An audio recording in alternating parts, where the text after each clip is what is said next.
Voici les compétences à développer avant 30 ans pour éviter de finir pauvre. Quand j'avais 20 ans, je me suis dit que les 5 prochaines années allaient déterminer le reste de ma vie.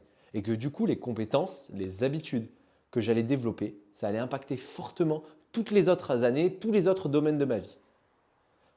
Du coup, dans cette vidéo, je vais te parler des 5 compétences que j'ai développées et les 3 où j'ai vraiment échoué à les développer et j'ai pas réussi à le faire. Car souvent, les gens ils parlent que de leur réussite, ils parlent pas de leurs échecs et de leurs galères et je pense que c'est important que tu puisses voir les deux. C'est parti. La première compétence, c'est la vente. Et du coup, pourquoi j'ai voulu développer cette compétence? Parce que si tu sais vendre, tu pourras plus jamais avoir faim de ta vie.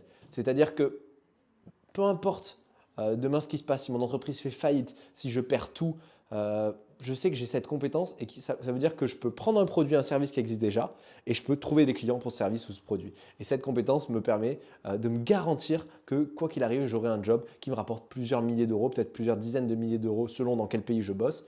Parce qu'en plus, je parle anglais. Donc aux États-Unis, ça me garantirait 100 000 euros. En France, ça me garantirait 40 à 50 000 euros selon où je bosse et selon pour quel type de boîte je bosse. Mais en tout cas, j'ai cette compétence qui garantit que quoi qu'il arrive, quoi qu'il se passe, je peux toujours redevenir commercial et gagner entre 50 et 100 000 euros par an. Euh, et donc ça, c'est la première compétence que j'ai développée. Et j'ai commencé à la développer quand j'avais 15 ans. Donc quand j'avais 15 ans, j'ai commencé à travailler dans la mode, dans le prêt-à-porter. Et au début, je bossais dans une boutique, j'étais vendeur. Et donc je vendais dans cette boutique, je vendais des chaussures, je vendais des vestes, je vendais plein de choses. Et j'ai sympathisé avec le patron et du coup, il m'a proposé de venir avec lui parce que lui, il était agent commercial, donc il était représentant. Il vendait, en fait, il était propriétaire de boutique, mais aussi il vendait à d'autres boutiques certaines marques. Et donc, il m'a fait voyager avec lui et j'ai été commercial itinérant pendant quelques semaines. Et donc, j'ai pu aller sur la Côte d'Azur voir des clients, aller dans toutes les stations de ski, aller à Cannes, Nice, Saint-Tropez, Monaco, en Corse, bouger pas mal, faire énormément de kilomètres. Bon, on faisait beaucoup de voitures, mais ça m'a permis de découvrir plein de villes dans le sud de la France, d'avoir plein de clients de partout et de commencer à apprendre à développer cette compétence qu'est la vente.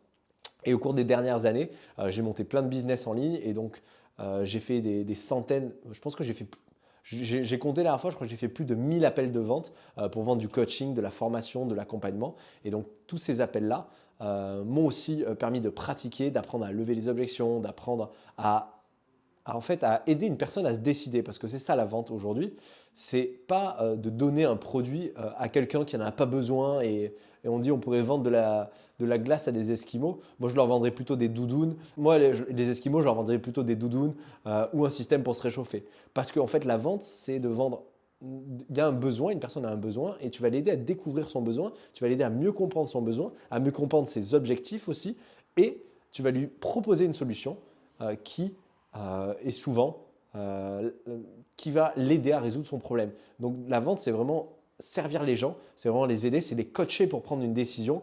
Et des fois, la meilleure décision pour eux, c'est d'acheter ton produit. Des fois, la meilleure décision, c'est de ne pas acheter ton produit ou ton service. Et donc pour moi, c'est ça que je crois être la vente.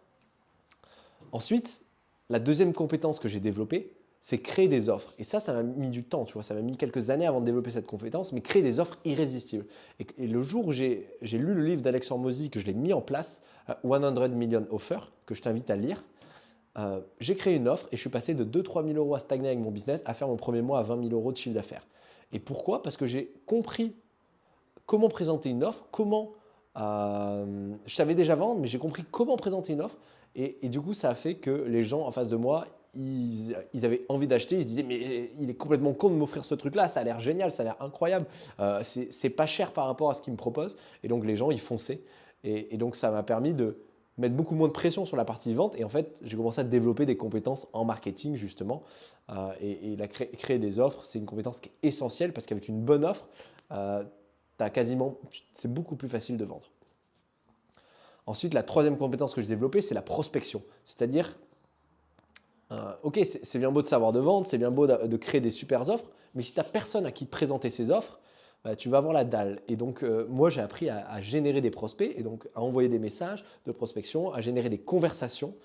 Et grâce à ça, ça m'a permis de monter un business l'an dernier qui a fait plus de 200 000 euros de chiffre d'affaires, uniquement via la prospection, via le fait d'envoyer des messages, réserver des appels avec des inconnus, commencer à créer une conversation avec eux et si c'était les bonnes personnes, leur proposer ton offre. J'ai aussi appris à faire des webinaires, mais ça j'en ai fait beaucoup moins, j'en ai fait qu'une dizaine, donc peut-être j'en ai fait 20, mais Tant que j'en aurais pas fait une centaine, je ne peux pas dire que j'ai vraiment cette compétence des webinaires. Par contre, la prospection, j'ai envoyé des milliers de messages, j'ai réservé des centaines et des centaines d'appels grâce à ça. Donc je peux dire que c'est quelque chose que je maîtrise, même si encore aujourd'hui, il y a plein de choses que j'ignore et j'en apprends tous les jours. Une autre compétence que j'ai développée, c'est le coaching. Et donc, c'est la capacité à aider une personne et à m'aider moi-même à transformer ses croyances, à transformer ses émotions, à changer d'état d'esprit en une seconde. Et donc, c'est vraiment sur une partie émotionnelle, sur une partie développement personnel. Et cette compétence, je l'ai appris en coachant des centaines et des centaines de personnes. Je l'ai appris en me faisant coacher, en investissant des dizaines de milliers d'euros dans des formations pour travailler sur moi, pour rééquilibrer tous les traumas que j'avais de mon enfance, même si j'ai eu une enfance super épanouie, mais on a tous des traumas, on a tous des charges émotionnelles, et donc faire ce travail de développement personnel sur toi, ça te permet d'être un bon coach et de pouvoir vraiment aider les gens à se dépasser et à dépasser leurs limites, atteindre leurs objectifs. Et donc j'ai développé aussi cette compétence-là, qui te sert au quotidien parce que tu peux coacher les gens autour de toi, tu peux coacher tes amis, tu peux aider tout le monde à progresser avec juste une discussion. Je trouve que c'est un super pouvoir parce qu'avec une discussion, tu peux transformer la vie d'une personne, l'aider à résoudre un problème que ça fait 5, 10 ans, 15 ans qu'elle avait. Et toi, avec une discussion, tu peux aider la personne à se libérer. Et donc, je trouve que c'est super puissant le coaching. Une autre compétence que j'ai développée et qui pour moi était essentielle, parce que j'avais envie de vivre vieux, j'avais envie d'être en forme et j'ai beaucoup fumé quand j'étais jeune, j'ai beaucoup bu d'alcool, j'ai beaucoup fait de conneries, j'avais une hygiène de vie de merde et donc c'était le sport. Et je ne suis pas un athlète de haut niveau, mais je me considère dans ma tête comme étant un sportif, un athlète et j'essaye de vivre comme un athlète et donc je m'entraîne. J'essaie de m'entraîner le plus souvent. Cette année, je pense qu'il y a il y a une centaine de jours où j'ai fait du sport. J'aimerais vraiment ancrer cette habitude d'en faire tous les jours. Et donc pour ça, je pense que j'ai vraiment développé cette compétence là où il y a quelques années, je faisais jamais de sport, j'aimais pas ça. Et j'ai vraiment pris goût. Et en fait, c'est juste de la répétition, c'est juste essayer plein de sports, essayer de trouver le sport qui me plaît vraiment. Et j'adore la musculation, le golf auquel je me suis mis cette année, le tennis aussi. Mais en tout cas, j'ai essayé pas mal de sports et trouvé ceux qui me plaisaient vraiment. Et donc ceux avec lesquels je vais essayer d'intégrer le plus possible dans ma routine. Et j'ai fait passer des milliers d'heures à faire du sport. Et c'est vraiment un truc qui t'aide à performer dans tous tes autres domaines de vie. Donc pour moi, c'est un truc qui est super important. Voici maintenant les 3 compétences que je n'ai pas réussi à développer et que du coup je vais vouloir développer sur les prochaines semaines, mois, années. La première, c'est le fait d'économiser de l'argent. Parce qu'avec la vente, j'ai pu gagner de l'argent, j'ai pu gagner même beaucoup d'argent par rapport à mon âge. Enfin, tout est relatif.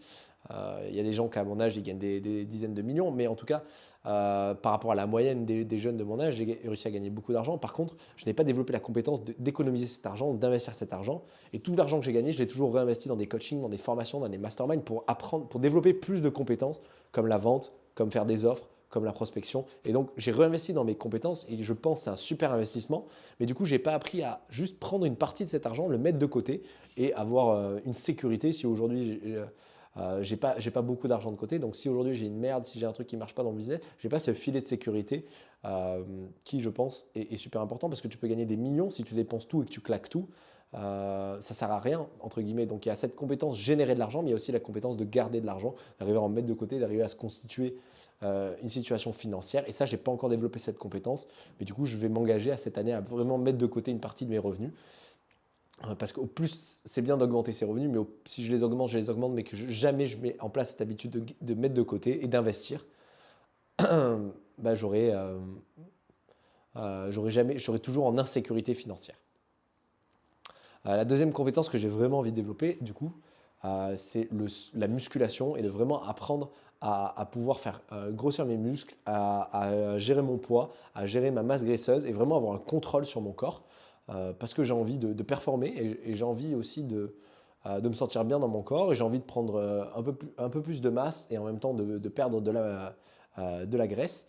Et c'est un objectif qui m'inspire. J'ai envie d'avoir des abdos et donc pour ça, j'ai envie de vraiment maîtriser mon corps et donc maîtriser l'alimentation et la musculation et la gestion du sport.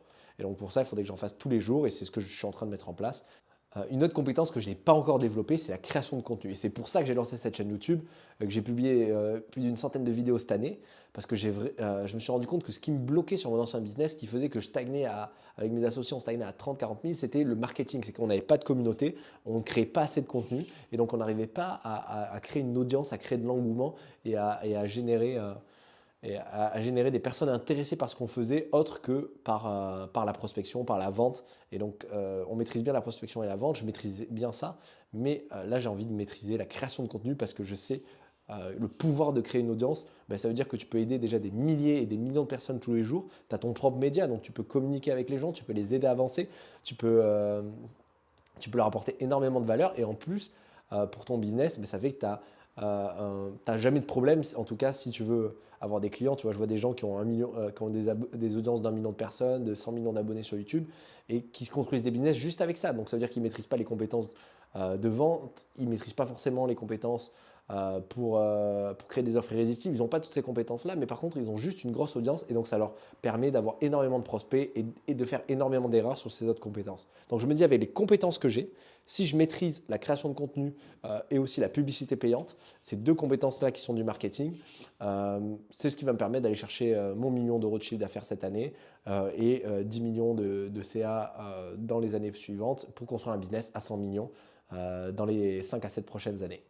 Si tu as aimé cette vidéo sur les compétences, abonne-toi à ma chaîne YouTube et dis-moi dans les commentaires, toi, c'est quoi la compétence numéro 1 que tu as développée et celle que tu aurais envie de développer pour cette année. Allez, abonne-toi à ma chaîne et je te dis à très vite. Salut!